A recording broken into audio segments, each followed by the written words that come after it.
Continuando con la última parte, la cuarta parte de la clase de electrocardiograma, quería conversarles algunos conceptos para el diagnóstico electrocardiográfico de arritmias. Básicamente sería contestarse estas preguntas que aparecen en la diapositiva. Definir qué ritmo tiene el paciente, cuál es la frecuencia cardíaca, si están visibles las ondas P o no, cuál es la relación de esas ondas P si preceden a los complejos QRS, si la taquicardia es regular o irregular, si está en relación a un complejo QRS angosto o ancho, y si esa arritmia es aislada o es permanente. Esas son las preguntas básicas que pienso que todos debemos hacernos a la hora de estudiar o investigar una arritmia cardíaca. Y esta es la más frecuente con la que nos vamos a encontrar. Un ritmo irregular. Si usted se fija, la distancia de los complejos QRS, de aquí a aquí hay una distancia, de aquí a acá aumenta, de aquí a acá es diferente al anterior, aquí a acá se alarga, se acorta, es un ritmo completamente irregular y no se identifican claramente ondas P, ondas P en este retraso electrocardiográfico. Por otro lado, en el flóter auricular, si llega a identificarse ondas P con esa imagen de diente de sierra y el ritmo pudiera ser regular, si medimos, si la distancia entre los complejos QRS es la misma, o pudiera ser irregular cuando hay flóter de conducción variable, o sea que pueden haber varias ondas P antes de que aparezca el complejo QRS. Este es un flóter auricular, como les comentaba. Por otro lado, como ven aquí, si usted se fija, no hay ondas P claramente definidas que precedan a los complejos QRS. El QRS es angosto y posteriormente viene la onda T.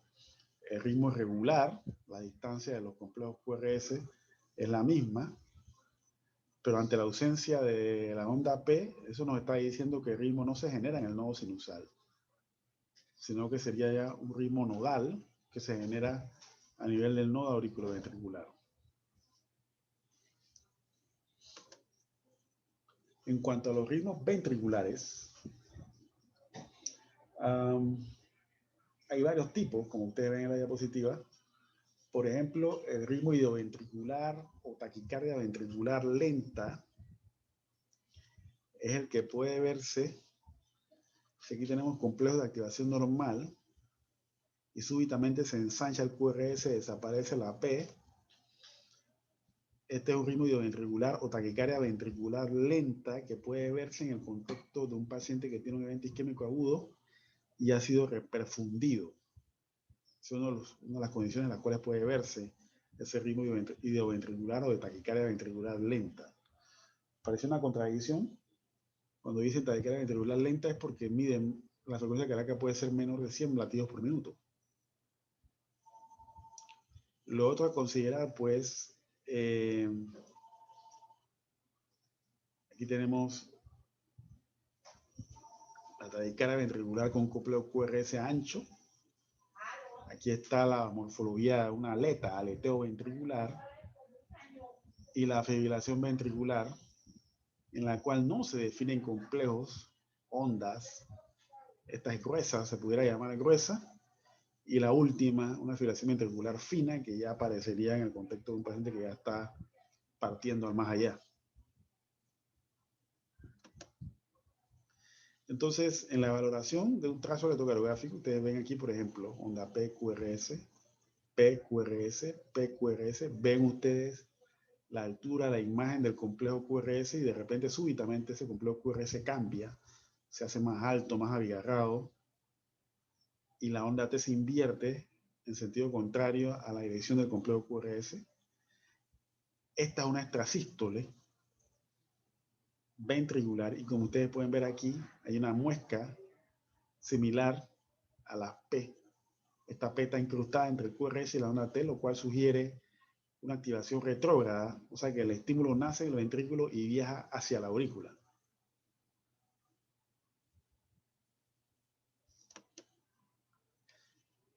Entonces, en la evaluación de las taquicardias o de las arritmias, por decirlo de alguna forma, se tiene que definir, como les había dicho, si hay presencia de onda P, QRS, T, si la secuencia de activación es normal, tiene que medir a qué frecuencia está esa arritmia.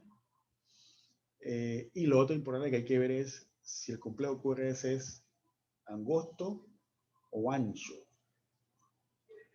Si usted tiene una taquicardia de complejo QRS angosto, con un QRS que mide menos de 0,10 segundos, una frecuencia mayor de 100 latidos por minuto,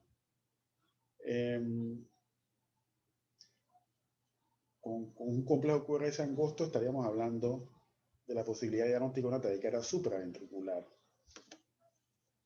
como la que se ve aquí. No se definen ondas P claramente. La distancia de los complejos QRS es regular y la frecuencia cardíaca va más arriba de 100 latidos por minuto y el complejo QRS es angosto. Así que con todas estas características usted debe considerar el diagnóstico de taquicardia supraventricular. Acá hay otra, en este trazo.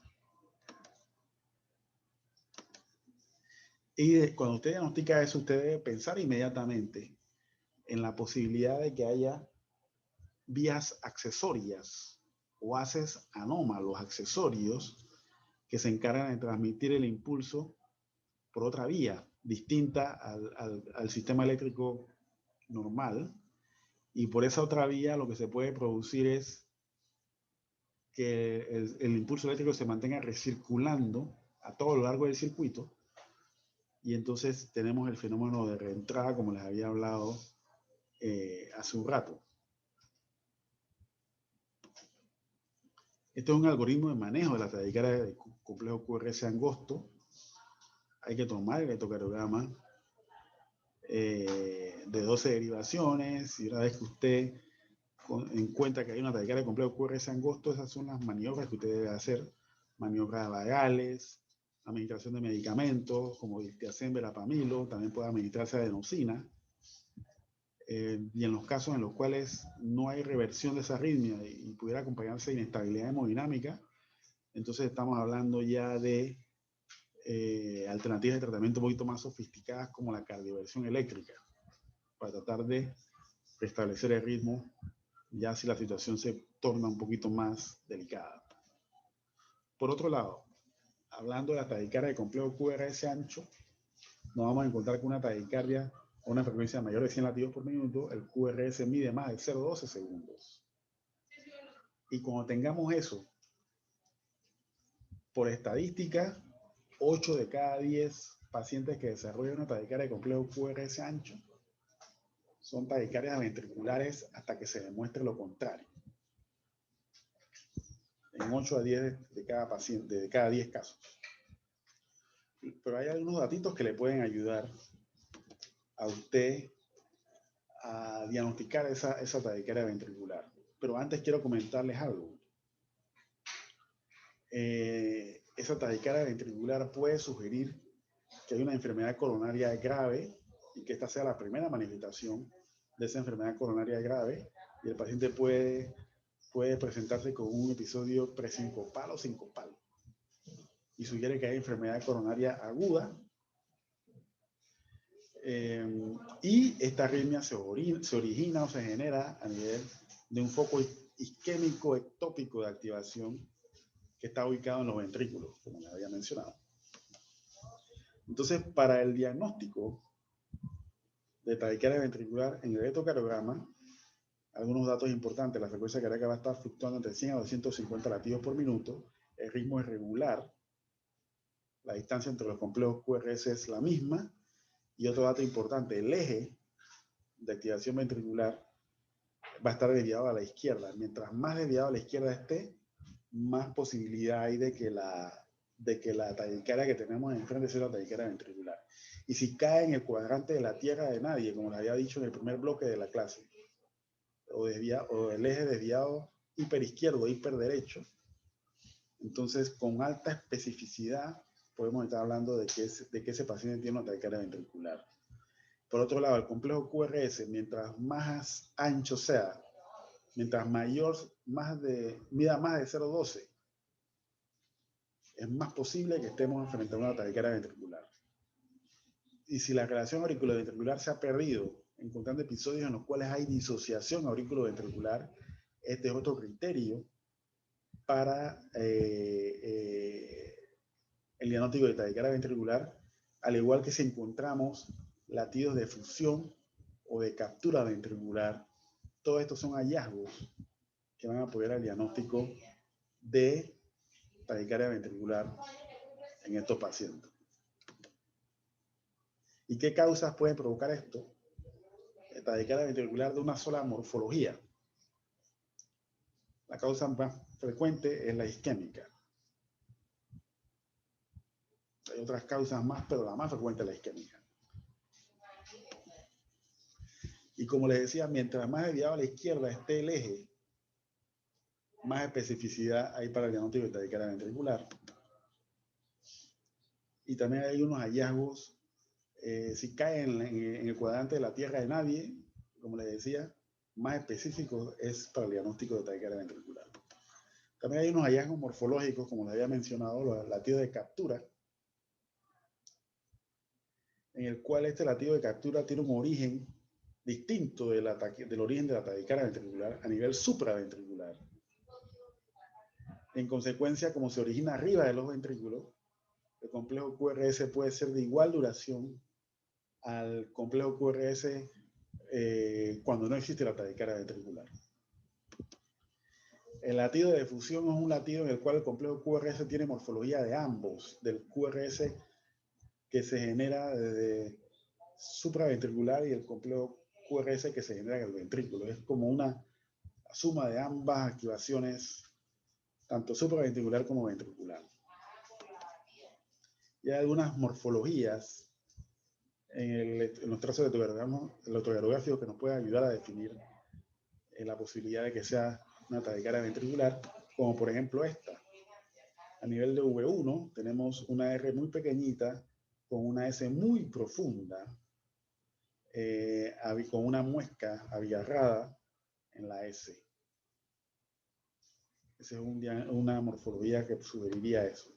También está el patrón de RS, ¿no? Un voltaje alto tanto de la R como de la profundidad de la S en V1, y también el signo de la W, la morfología de la W, el patrón de la W también sugeriría un patrón morfológico que se vería en V1 en presencia de taquicardia ventricular. Un QRS ensanchado con una muesca en la punta en V1 también sugiere la morfología de taquicardia ventricular.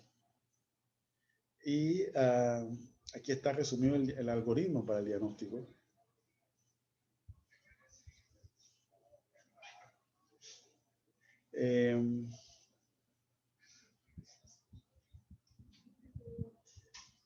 Si hay, como les decía, si uno mide la duración desde el inicio de la R hasta donde llega la S y esa es mayor de 100 milisegundos, esto sugiere que estamos enfrentando una taquicardia ventricular. Si hay disociación auriculoventricular y si hay los hallazgos morfológicos en V1 que ya hemos mencionado, todo esto le da especificidad para el diagnóstico de taquicardia ventricular. Dado caso, un paciente que tenga episodios frecuentes de taquicardia ventricular, si hay alteraciones estructurales que lo predispongan al punto de que el paciente pueda tener episodios de muerte súbita, si tiene un ventrículo dilatado con una fracción de eyección baja por debajo de 35%, entonces estaríamos hablando de colocarle un marcapaso con la opción de identificar estas arritmias y producir automáticamente una desfibrilación. En otras palabras, estamos hablando de un dispositivo desfibrilador automático implantable que detecta las arritmias las diagnostica y las trata con descargas eléctricas para revertir el ritmo normal al paciente. Aquí está lo que les había mencionado, en caso de que usted tenga un paciente que en vez de tener una taquicardia de una sola morfología, tiene taquicardia de múltiples morfologías, la taquicardia polimórfica, o la taquicardia helicoidal, contorsión de la punta. Usted tiene que buscar el diagnóstico de que ese paciente tenga un QT prolongado de causa primaria o congénita, o un QT prolongado de causa secundaria o adquirida, como por ejemplo secundario a isquemia miocárdica o secundario a fármacos, que sería la causa del grupo de causas adquiridas. Y aquí está la lista de fármacos, como le había mencionado, que pueden provocar taquicardia helicoidal, contorsión de la punta por prolongación del intervalo QT. Aquí en esta diapositiva vemos un paciente que usted no identifica los complejos, tiene un ritmo totalmente caótico, no hay onda P, no hay QRS identificable, un ritmo totalmente caótico. Esto es fibrilación ventricular, perdón, y sin identificar ningún complejo QRS. Al no identificar el complejo QRS, eso le quiere decir a usted que no hay contracción ventricular efectiva. Y al no haber contracción ventricular efectiva, estamos frente a un paciente que tiene ya, está al borde del fallecimiento si no es revertido, recuperado de esta arritmia maligna. Dicho esto, esto es un pequeño pantallazo de la valoración de las arritmias en un paciente con electrocardiograma, en un electrocardiograma. Que vamos a dejarlo ahí en este bloque.